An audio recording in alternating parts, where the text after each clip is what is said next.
God's got this. What up, God family? All right, man. I have something cool I want to talk about. I was just listening to the Christian radio station. Shout out 105.7 FM, The Word. And they were talking about how there is 12,000 Americans living that are over 100 years old. I think that's awesome. And why I think that's so cool is don't ever think it's too late for you to accomplish something that you might not have already accomplished or you still might want to do. It's almost like it's never too late. I feel like we're all capable of living to 100 and well over 100, then it's never too late. So let's focus on just today. At the next stop sign, let's focus on today and changing what's happening in your life today. And I think that everything else will just come full circle.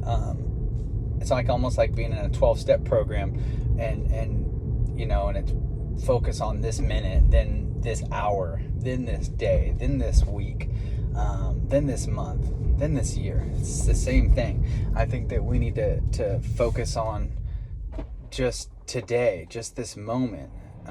That's why I really like the WWJD bracelets that were around when I was a kid. We need to bring those back. The what would Jesus do? What would he do? He would love, and he would love hard, that's for sure.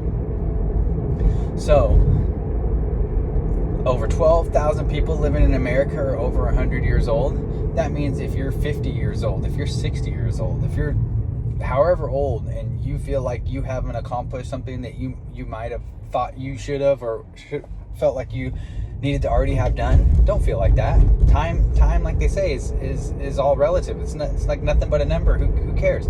It's you're on God's timeline. We're all on God's timeline. So it's gonna happen the exact time it's meant to happen. Maybe it wasn't meant to happen till after you heard this video. Maybe you've already been on this spiritual journey and that's how you found this video. But sometimes it takes for just another believer to show you the way.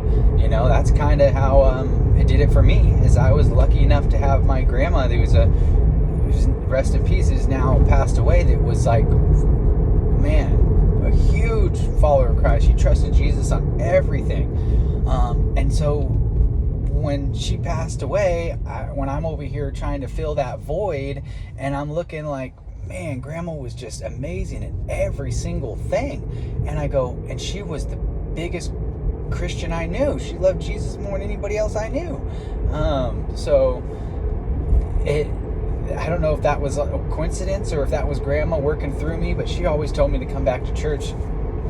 I always pray right here when I drive by where this guy died and got hit by a car that I seen, right where his cross is.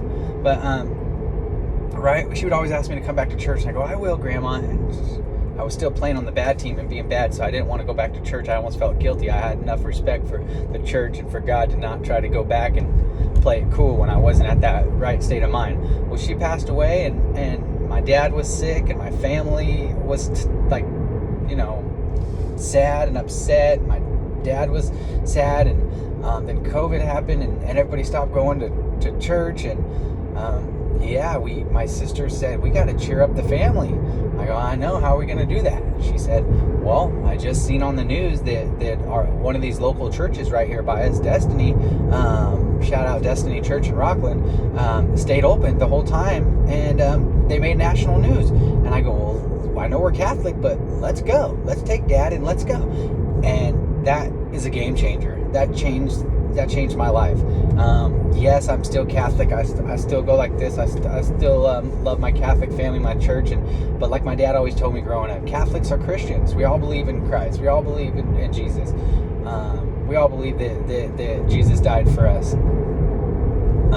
But yeah, Christians, we don't pray to Mary or do anything like that. But I always didn't really quite like the Catholic Church, to be honest. And once I came here to this Christian church, and the band's like a rock band, and the pastor is amazing and loves Jesus so much, and and can see the effects of the culture, and he's going after culture strong, and that's what I'm trying to do. That's what I'm right there with him. So I feel like it was a match made in heaven. I went out of my way to message his wife, Pastor Kathy, on Facebook over a year ago when I joined, and said, you know what, I'm finally home. I know everything in me just knows that I'm home. And she was like, I appreciate that. And I did that after he was getting attacked, and after it was a deep message that day, and I went and I loved it. I was feeling every bit of what he said, and I had to reach out to them and let them know. And I actually ran into them eating some yogurt with my family, took a picture with Greg. It was awesome. So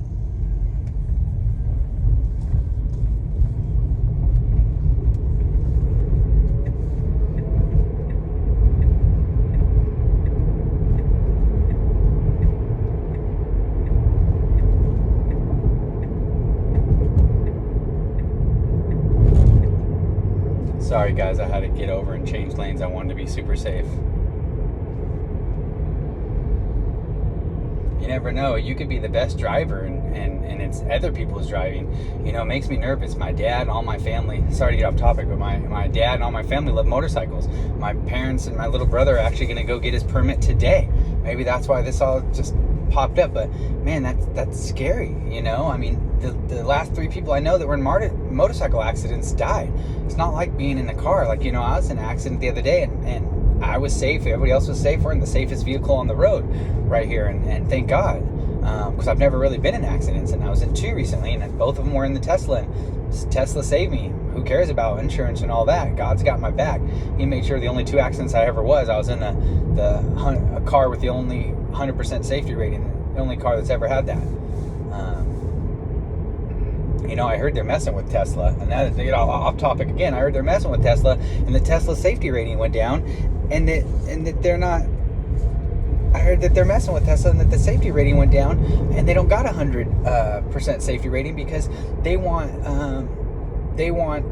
all cars to go off of radar, but Tesla uses all their cameras and says that's how the human eye see is with sight, and I want the cameras to use sight to see, because that's just how it should work. I don't want to use radar, and so they got dinged a little bit for that, but they're going to stick with their cameras, and I agree.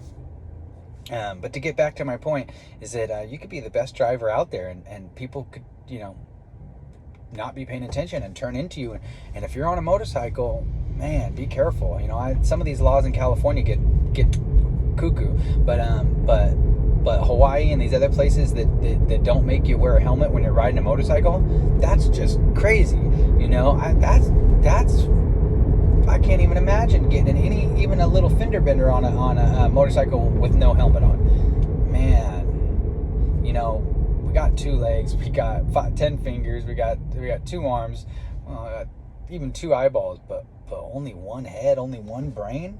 Yeah, not only do I want to be like that kid on Little Giants, where his mom sent him there, and he came all padded up and with his snot nose coming out, that he's never been outside. Oh man, that brings me back to this point. Look at that kid. That kid was the sick kid because his mom never let him go outside. That's what's happening now. Go build your immune system.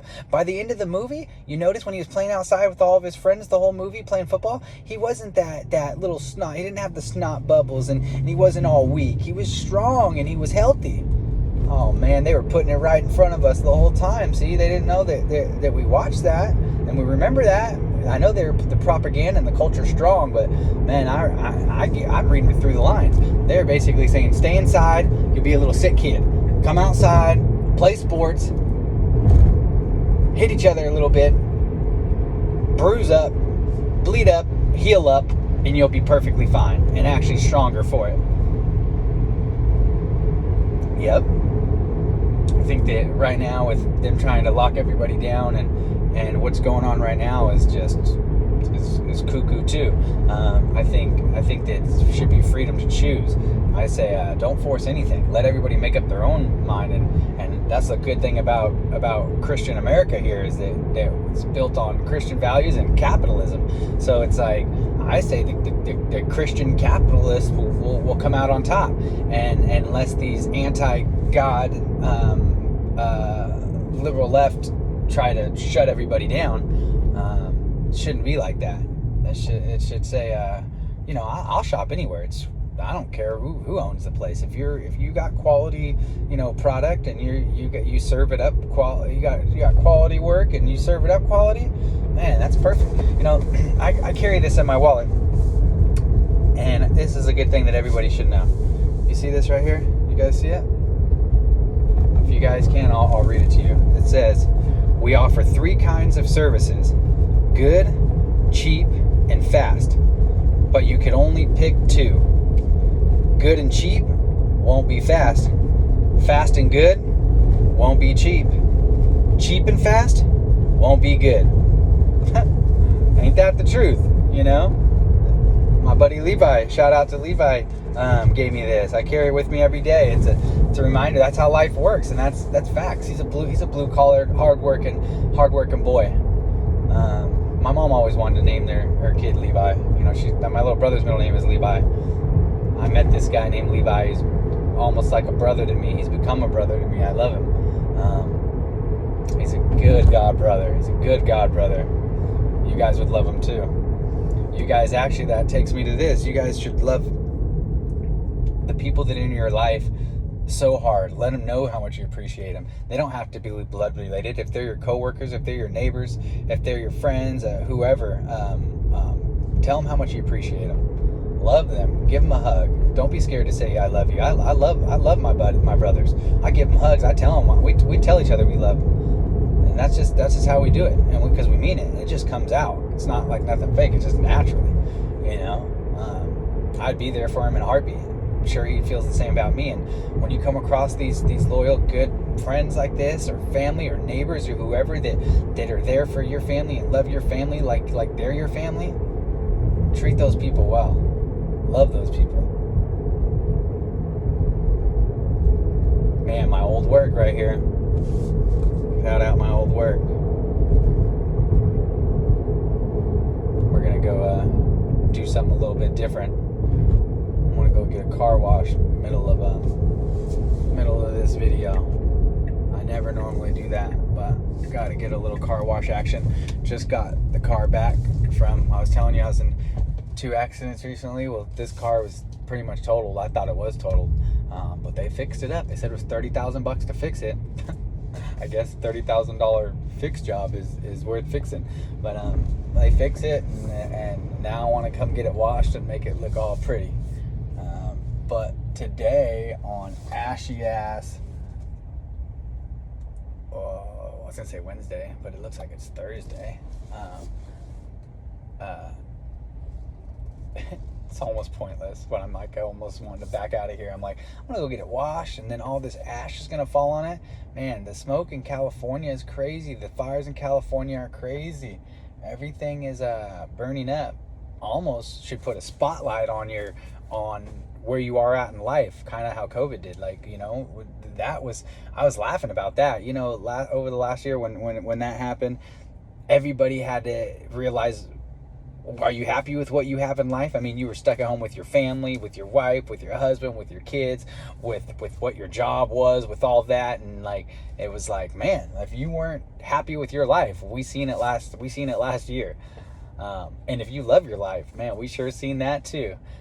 It made my bonds and made my love stronger. I love you guys, my God family.